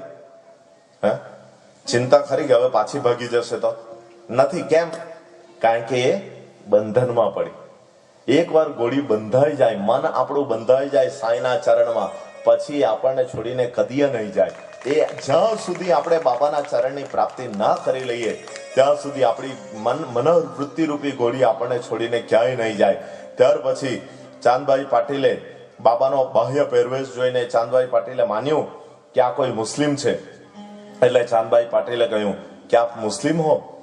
એટલે પેલા ફકીરે ભગવદ્ ગીતાનો શ્લોક બોલી બતાવ્યો, યદા યદા હિ ધર્મસ્ય ગ્લાનિર્ભવતિ ભારત અભ્યુત્થાનમ ધર્મસ્ય તદાત્માનમ સૃજામ્યહમ પરિત્રાણાય સાધુનામ વિનાશાય ચ દુષ્કૃતામ ધર્મ સંસ્થાપનાર્થાય સંભવામિ યુગે યુગે સંભવામિ યુગે યુગે. चांदभाई पाटिल ने माथो खजवाड़ी, ओहो हो ये तो गलती हो गई, अरे ये तो हिंदू है और मैंने मुस्लिम समझा, ओह माफ करना हाँ महाराज, अरे आप तो हिंदू हो, मेरी गलती हो गई. એટલે તરત જ પેલા ફકીરે કુરાનની આયાત પઢીને બતાવી, લા ઇલાહા ઇલ્લલ્લાહ મુહમ્મદે રસૂલુલ્લાહ, લા ઇલાહા ઇલ્લલ્લાહ મુહમ્મદે રસૂલુલ્લાહ, અલ્લાહ માલિક, अल्लाह सबका दाता है, अल्लाह मालिक, तेरा अल्लाह भला करेगा. चांदभाई पाटिल ने लाग्યું કે આને મુસ્લિમ કહું તો ભગવદ્ ગીતાના શ્લોક બોલે, એને હિન્દુ કહું તો કુરાનની આયાત બોલે, હવે આને હિન્દુ કહેવા કે મુસ્લિમ કહેવા. અને પેલા ફકીરે ચાંદભાઈ પાટીલની આંખોમાં આંખો પરોવી. સંપ્રેક્ષણ શક્તિ, એક જાતની સદગુરુ પોતાના શિષ્યની અજ્ઞાનતાના અંધકારને દૂર કરવા માટે સ્પર્શ કર્યા વગર સંપ્રેક્ષણ શક્તિ, અલગ અલગ પ્રકારની દીક્ષાઓ, મંત્ર દીક્ષા, સ્પર્શ દીક્ષા, સંભવી દીક્ષા, એ જ રીતે એક જાતની આ શક્તિપાત છે. એમાં સદગુરુદેવ પોતાના શિષ્યને સ્પર્શ કરતા નથી, કેવળ આંખોમાં આંખો પરોવીને ચાર આંખ ભેગી થાય એટલે અંદરની બધી મડા ગાંઠો ખુલી જાય, એને જ્ઞાન પ્રાપ્ત થાય, આ બધી દુવિધામાંથી બહાર આવે, અદ્વૈતવાદ, દ્વૈત નીકળી જાય, અદ્વૈતમાં એ શિષ્ય પદાર્પણ કરે. બધું જ એક રૂપ છે, અદ્વૈત, દ્વૈત નહીં. તો એ અદ્વૈત શક્તિને, સંપ્રેક્ષણ શક્તિ ચાંદભાઈ પાટીલના આજ્ઞા ચક્રને કરી ચાંદભાઈ પાટીલના મનમાંથી હિન્દુ મુસ્લિમ વચ્ચેનો ચક્કર ભૂસાયું અને હાથ જોડીને વિનંતી કરી કે પ્રભુ તમે મારા ઉપર બહુ મોટો ઉપકાર કર્યો, મારી એક વિનંતી છે, કૃપયા એનો આપ સ્વીકાર કરો. આવતીકાલે મારા ભત્રીજાની જાન શિરડી મુકામે જવાની છે, એના લગ્ન લેવાયા છે, તો કૃપા કરીને આજની રાત્રિ મારા ઘરે રોકાણ કરી જાઓ. આવતીકાલે મારા ભત્રીજાની જાનની સાથે આપ પણ શિરડી આવશો તો મારી જાનમાં 4 ચાંદ લાગી જશે, સોને પે સુહાગા થઈ જશે. તો હે મહારાજ, એટલી મારી વિનંતીનો સ્વીકાર કરો. અને ચાંદભાઈ પાટીલની વિનંતી પેલા ફકીરે ગ્રાહ્ય રાખી, માન્ય રાખી. તે રાત્રિએ ચાંદભાઈ પાટીલના ઘરે પેલા ફકીર રોકાણ કરી ગયા. બીજે દિવસે સવારે પોહ ફાટતા જ સરસ મજાના અત્તર ખુશ્બુથી, સરસ મજાના વસ્ત્ર પહેરીને યુવાન હૈયાઓ બધા આગળ નાચતા કૂદતા આગળ ચાલતા હતા. તેની પાછળ પ્રૌઢો વૃદ્ધો એની પાછળ પાછળ ચાલતા હતા. બળદગાડામાં જાન નીકળી અને એ પ્રૌઢો વૃદ્ધોની વચ્ચે ખભા ઉપર જોડી, માથા ઉપર કપડું, દાઢી અને મૂછ ધરાવતા, સહસ્ત્ર કોટી સૂર્યને પણ ઝાંખા પાડે એવા દિવ્ય તેજ પુંજ ધરાવતા હા જગતના જગતપતિ ભિક્ષુક વેશ ધારણે કરીને, ફાટેલી કફની, ઊંઘાડા પગ, હાથમાં ભિક્ષા પાત્ર અને કોમળ ચરણ જાણે ધરતીને સ્પર્શ કરતા હતા. ત્યારે ધરતી જાણે નર્તન કરતી હોય, ધરતીએ આશકા લીધી, ધરતીએ દિવ્ય ફકીરના ચરણ સ્પર્શ કર્યા અને વંદન કર્યા. ધરતીએ પોતાની જાતને ધન્ય ભાગી માની અને ચાંદભાઈ પાટીલનો આભાર માન્યો કે તમારે કારણે આજે ભગવાનના ચરણ સ્પર્શ આજે મને પ્રાપ્ત થયા. કંકરે કંકર જીવિત થઈ ઉઠ્યા. રસ્તા ઉપરની માટી ભગવાનનો આભાર માનવા લાગી અને ધીમે ધીમે એક એક કદમ ઉઠાવીને ધૂપખેડા ગામથી શિરડીની તરફ ચાંદભાઈ પાટીલના ભત્રીજાની જાન શિરડી તરફ આવવા લાગી. જ્યારે પહેલા જ દિવસે આપણે સાંભળ્યું કે શિરડી એટલે શિરથી લઈને પગની એડી સુધીનું અંતર, આપણો દેહ, આપણું શરીર એ છે શિરડી અને આપણું હૃદય છે એ છે ભગવાનની દ્વારિકામાં. ખરેખર ભગવાને એ જ સ્થાન ઉપર રહેવું છે. ભગવાનને ઈંટ ચૂના રેતીનું બનાવેલું મકાન ભગવાનને ગમતું નથી. એ તો એક સ્થૂળ સ્થાન છે, એક સ્થાવર જંગમ તીર્થ છે. પરંતુ આપણું આત્મતીર્થ, આપણો દેહ, આપણું શરીર એ જ ભગવાનનું સ્થાન છે. તો આજે આપણે આ વેગામ પિંજરા ગામના તમામે તમામ ભક્તજનો આ પિંજરામાંથી મુક્ત થઈને ભગવાનને પ્રાપ્ત કરીએ, ભગવાનને કહીએ કે બસ આ પિંજરું મને તારા ચરણની પ્રાપ્તિ કરાવે એવું બની જાય, આ વેગામ એવું તીર્થધામ બની જાય, એવું ગામ બની જાય કે જ્યાંનું કણે કણ, રજે રજ અને કંકરે કંકર સાંઈ સાંઈ સાંઈ સાંઈ સાંઈના નામનો ઉદ્ગાર કરે, એની વાચા ફૂટે, એના વૃક્ષ વેલી લતા પણ હરિનામ સંકીર્તનમાં સાંઈ સાંઈ કરતા થઈ જાય. એવો ભાવ હૃદય ખોલીને કરજો કે બાબા આજે તમારે જે રીતે શિરડી ધૂપખેડા ગામથી શિરડી તમે આપ પધારો છો, તો એ જ રીતે મારું દેહરૂપી શિરડી આપનું સ્વાગત કરવા માટે તૈયાર છે. કૃપા કરીને મારા હૃદયરૂપી મંદિરમાં આપ પધારો. જે રીતે આપણે ઘરમાં જમાઈ આવે અને આપણે ઘરમાં વધામણા કરીએ તેવી રીતે આજે ભગવાનના વધામણા કરજો, ચૂકતા નહીં. આ મોકો છે, આ આપણી પાસે સુભગ સંયોગ છે. એ મોકો જે ચૂકી જશે એને મને ખબર નથી કે પછી ક્યારે એવો સંયોગ આપણા જીવનમાં આવે. તો આજે દરવાજા ખોલી નાખજો અને બેસી નહીં રહેતા. ફરીથી પાછું કહું, પ્રેમથી તાળીઓ પાડજો. આ તાળી જે છે ને, ફરીથી પાછું કહું, તાળી છે ને એ શક્તિ પણ છે અને ભક્તિ પણ છે. તાળીથી ભક્તિ પણ તમે કરી શકો અને તાળી એ શક્તિનું પણ પ્રમાણ છે. બંને ભક્તિ અને શક્તિ એક જ તાળીથી થઈ શકે. તો તાળીની સાથે સાથે નર્તન કરજો, કીર્તન કરજો, મસ્ત બનીને ઝૂમજો. જે રીતે એમ કહેવાય કે ભલે બાગ ગમે એટલો સુંદર હોય પણ એમાં જો માળી બરાબર હોય નહીં તો બાગની સુંદરતાનું કોણ પૂછે. તે જ રીતે ભલે નાક ગમે એટલું નાજુક નમણું હોય પણ એમાં જો વાડી બરાબર નહીં હોય તો નાકની શોભા કેવી રીતે વધે? તેવી રીતે 56 પકવાનનો થાળ ભર્યો હોય પરંતુ થાળી બરાબર નહીં હોય તો પછી 56 પકવાન ખાવામાં મજા નહીં આવે. ભલે કરોડપતિનો જમાઈ હોય પણ ઘરમાં એકાદ સાડી ના હોય તો તે પણ મજા નહીં આવે. એકાદ સાડી તો હોવી જોઈએ ને. સાડી એમ આગળ પાછળ પેલી પત્ની કરતા તો સાડી જીજાજીની આગળ પાછળ ફરે. જીજાજી આ લાવું, પાણી લાવું, દૂધ લાવું, આ કરું, તે કરું, એટલી બધી સાડીને ઉમંગ જીજા આવે એટલે તો. તેવી રીતે પેલું શું ચાઈરામ, કેમ ચાઈરામ ને, સાઈરામ ચાઈરામ સાઈ, તે રીતે જીજાજી આવે તો સાડીને પ્રસન્ન થાય. તે રીતે ધૂન કે ભજન ગમે એટલું સારું હોય પણ એમાં જો તાળી ના હોય તો મજા નહીં આવે. પ્રેમથી તાળીઓ પાડજો, સરસ મજાના નર્તન નૃત્ય કરજો તો પછી ભગવાન એટલા બધા પ્રસન્નતાથી આપણા હૃદયમાં સ્થાન ગ્રહણ કરી લેશે. આइए प्रेम से श्रद्धा से झूमते नाचते गाते हुए कोई कसर बाकी रखता नहीं.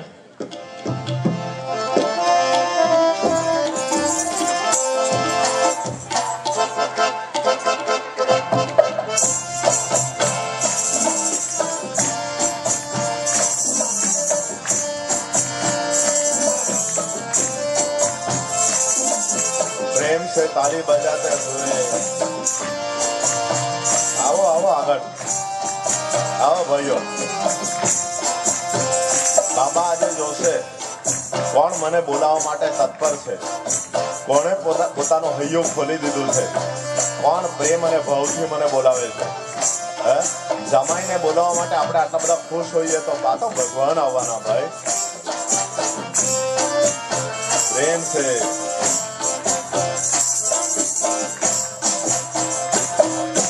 પુરુષોત્તમ પ્રેમથી પધારજો રે લોલ.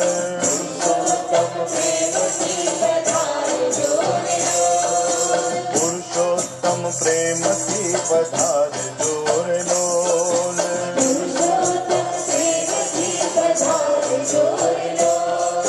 દેવા દર્શન ના દાન મારા વાલા. દેવા દર્શન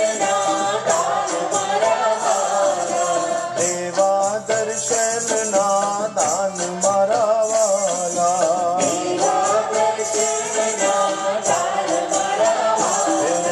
પુરુષોત્તમ પ્રેમથી પધારજો રે લોલ.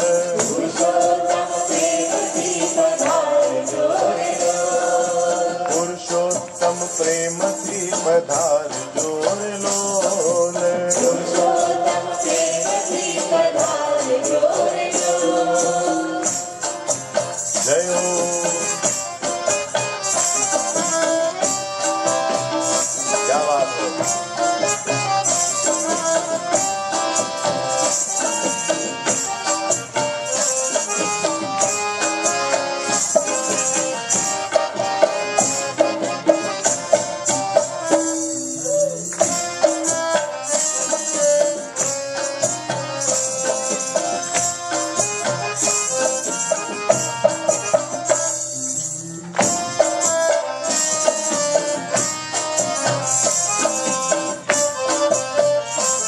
प्रेम से तालियां बजाते हुए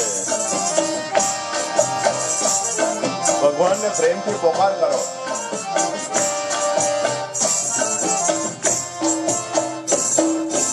आंगणीय तोरण बंधाव शूर लोल, आंगणीय तोरण बंधाव शूर लोल, आंगणीय तोरण बंधाव शूर लोल, आंगणीय तोरण बंधाव शूर लोल, साथे सुगंधी फूल मारा वाला, साथे सुगंधी फूल मारा वाला, साथे सुगंधी फूल मारा वाला, साथे सुगंधी फूल मारा वाला, पुरुषोत्तम प्रेम की पधार डोर लोल, पुरुषोत्तम प्रेम की पधार जोर लोल, पुरुषोत्तम प्रेम की पधार डोर